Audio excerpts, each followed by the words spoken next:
Good. So the other question is around mortgage. Is mortgage a smart investment decision? No. Forgive my sharp answers. A mortgage in Europe or America is a good idea. A mortgage in Kenya or most of African countries is unsustainable, is a killer.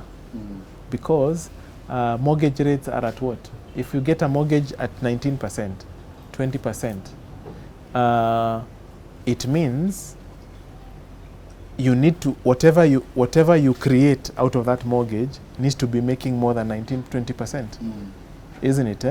And I don't see even investing in a platinum note. It does not give me 19%. So a mortgage, when you get to a mortgage, you are in a negative position from day one. And that's why you'll see who are the people who take most mortgages in this country. Silent individuals. They are bankers. Because they have staff rates. They are paying 3%, 6%. You are paying 19%. It's a killer.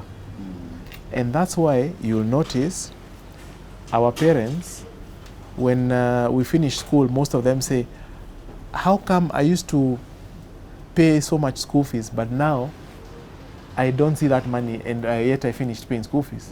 Because they spend their prime years paying school fees and paying mortgage. And now their income has disappeared. Their prime years are behind them. So a mortgage is a terrible decision, to be honest, at the current rates. Okay. And it's something as an industry, financial experts, we've been trying to crack our heads. How do we bring rates to affordable so that we can, so that our mortgage industry can grow? Yeah. Okay. The other question was around, when is the right time to invest based on age and consideration? Now. Now. That is now. You should have started yesterday. If you didn't start yesterday, start now. All right. The other question is around MMF, money market funds. So the question is, should my priority be interest earning or saving purpose? We saw the illustration. If Nancy was just putting money in the bank, which is saving, at the end of 15 years, should have had 1.8 million shillings. Right. But if she invested in a money market fund, earning 13% per annum, her total portfolio would have been 4.6 million on her 15th anniversary, meaning the return would have contributed 3.76 million, which is about 82% of the 4.6. So saving is good because the beginning point, but the real game changer is investing. And I think this answer also has been answered as well. Can savings be considered an investment? And what are the best strategies to grow savings? Can saving be considered as a good investment? We have misused the words. Investing starts with saving. Saving is setting aside the money. Yes. Investing means you demand money, a return from the money that you've set aside. Okay. So one leads to another. Okay. Saving leads to investing. You cannot invest what you've not saved. Okay. Right. There's an interesting question here. Practical, I don't know that we have the time. Can you practically guide on a salary based on 50,000, a good budget? We have already given a very good illustration, and I will say this on top of what I've said. The rich folks invest, then budget. The rest of us, we budget, then we invest.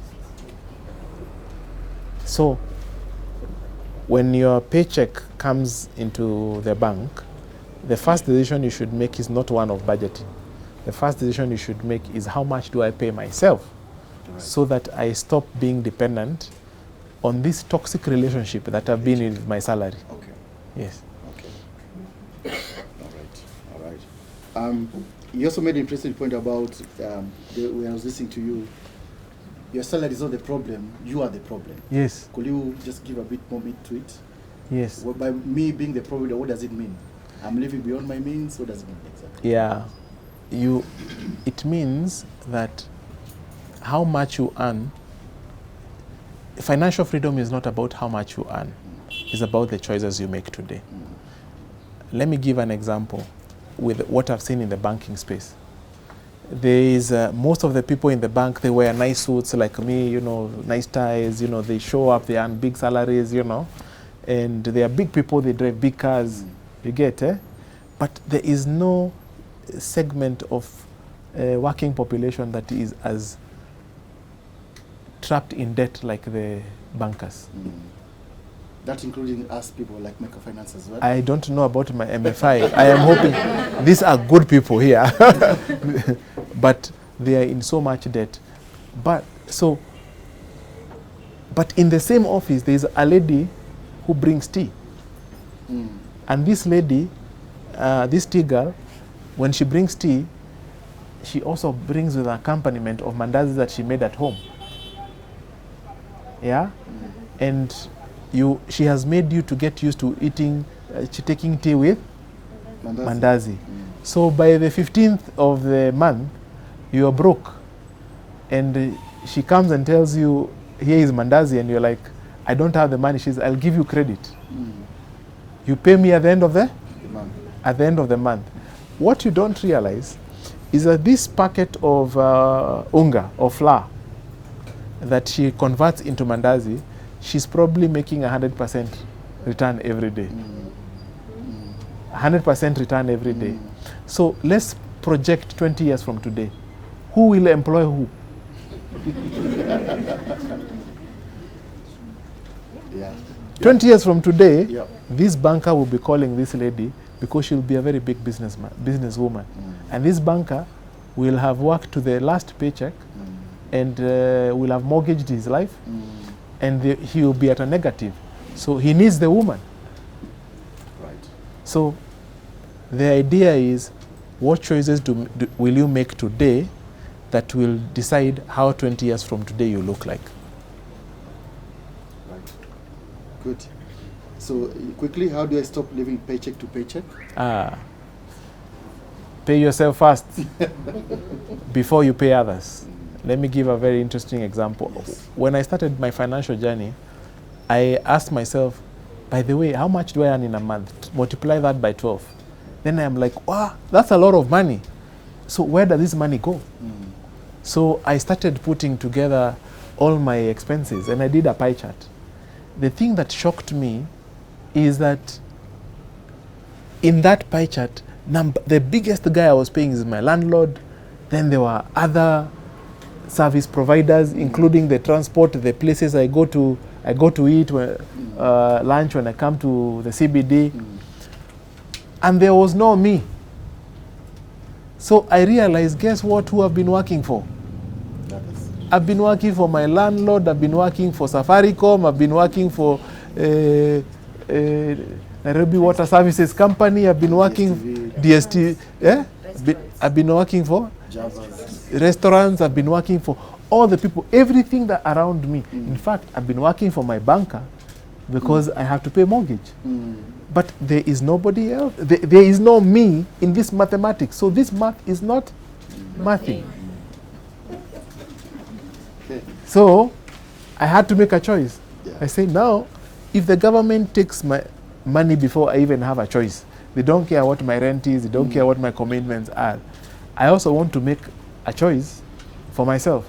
I pay myself first, and then I deal with the crisis. I send money to money market fund, and then say, now, this is the money we have. What do we need to do to survive? And in this context, paying me means that you're investing somewhere else. Yes. All right. Yes. And I highly recommend, don't save in a bank account. Sweep it to a money market fund, because you start earning immediately and you don't have to negotiate with anyone. You get, eh? But if you're putting money in a bank account, there are 43 banks. How many banks will you call to find who is offering the best rates? Right. It's not practicable. It's not feasible. All right. So the other question is, how do I manage a full-time job and a side hustle effectively? Exactly what I said.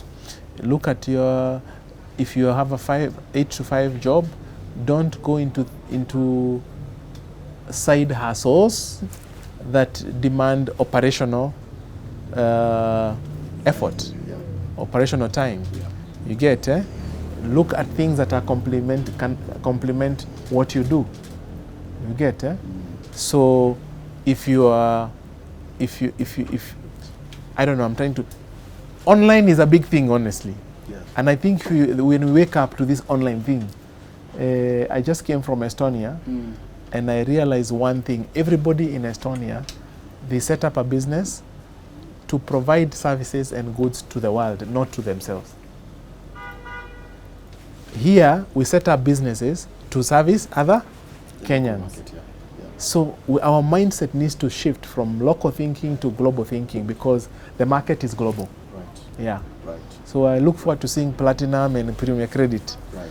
in Europe. Amen to that. Yeah. The other question, does Nabo Capital provide a wealth management and investment mentorship?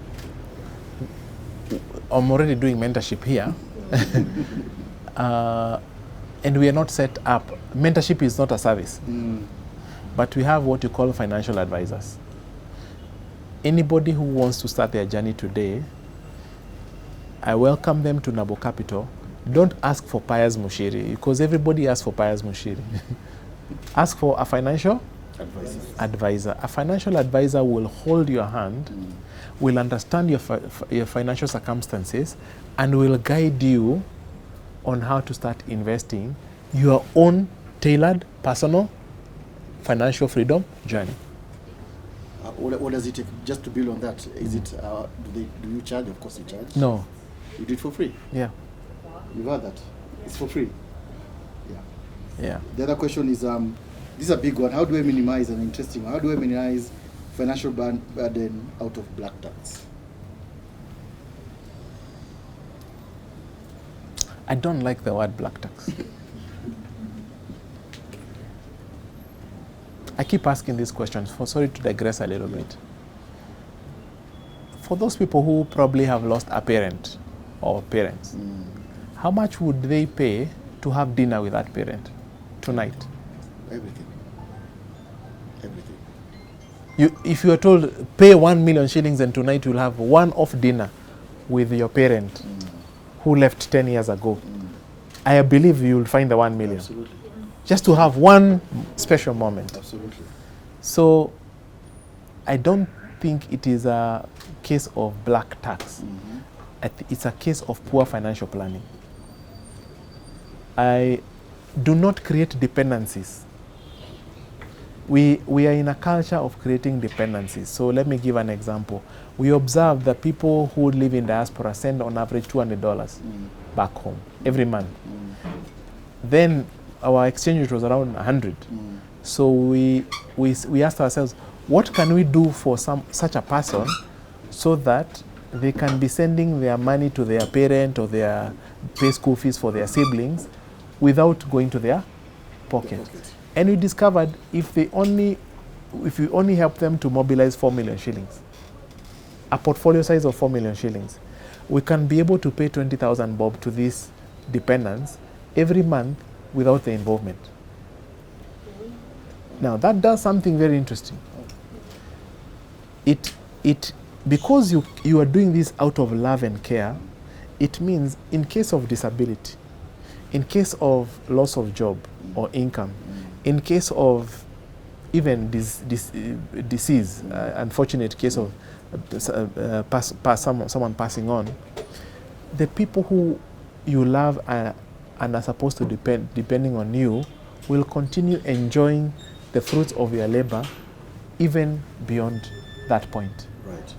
So we choose to make it a positive thing. Proper financial planning around it. It's a need. It's a need. So if it's a need, have a financial plan around it and separate that dependency. So today we've spoken about breaking up with our paycheck, isn't it? So also break up with dependence. Don't create dependence. Break up with your dependence. So does it mean, because in this context, I think it's what normally happens. I'm Nancy. My mom calls me. I'm sick. Pay for my brother's fees. and I'm sure that happens all the time. Then you got a sick brother, sick uncle. I know we Africans, we're very relational. So you get, your uncle says my kid doesn't have diapers. So are you essentially saying, do you say no, or how do you go about this? No. In fact, I'll answer it differently. Have you noticed if you put 10,000 shillings in your M-Pesa, at the end of the day is gone? Yes. If you put 100,000 in your M-Pesa, at the end of the day is still gone. So it does not matter how much money is in your M-Pesa, but as long as it is available, it goes. Okay. Okay? So, first and foremost, if you pay yourself, you put that money in money market. Money market has no ATM. In fact, I discourage ability to instantly withdraw from money market fund, because then we are not providing any, it completely defeats the idea of investing. Yeah. If you put money in a money market fund, you budget the rest. Yeah? You budget even those things within that. Okay. That's why we don't, when your parent calls you and says, I need 10,000 bob, you don't give them an excuse that the government took tax from you. So when you pay yourself, it is no longer counted as money that is available. You let everybody, because if you don't do that, then you create dependence on you forever. And that's not just unfair to you, it's also unfair to the people who depend on you. All right. Yeah. Right. And then the other question is we'll get to 4 more. How to achieve financially secure and comfortable retirement? How do I do that? By investing. We did. These people can answer that question. What do you do? Start now. Pay yourself first, isn't it?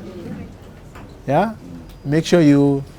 Are you going to be the guy who is paying yourself 20% or 5%? The higher, the better, isn't it? Right. Yeah. And create multiple income streams. And then quickly, what is the minimum required funds for opening and maintaining an able MMF account? We have 2 channels. Okay. We have, I think now it's 100,000 or 10,000.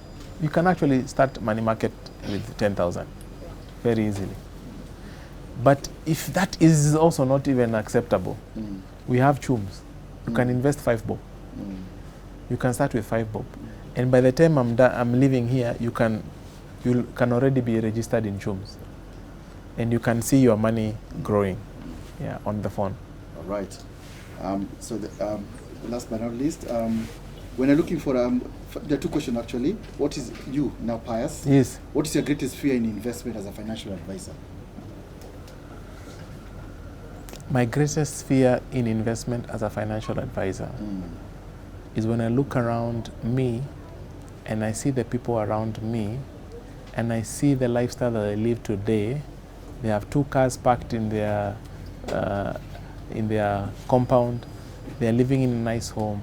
Their kids go to a good school. And I imagine 20 years from today, whether they will be able to maintain the same lifestyle. And I see most of them are unprepared. Most of them are not even on a journey to financial freedom. Right. Then I fear that the cars we have today will be the same cars we have 20 years from today. The houses we live in will be the same houses we live in today. Right. But they will all be dilapidated. Right. And if we don't make a decision that's my greatest fear. All right. And then last but not least, when I'm looking for an investment project, what qualification do that? Okay. When I'm looking for an investment project, what qualification do actually matter, and what qualification do they matter? As in, if I have multiple investment projects, what should I check? What should I check? So besides, investing must be with what? Purpose, isn't it? Purpose. Yeah. You must have purpose. Besides that, I'll say something that the late Dr. Chris Kirubi told me.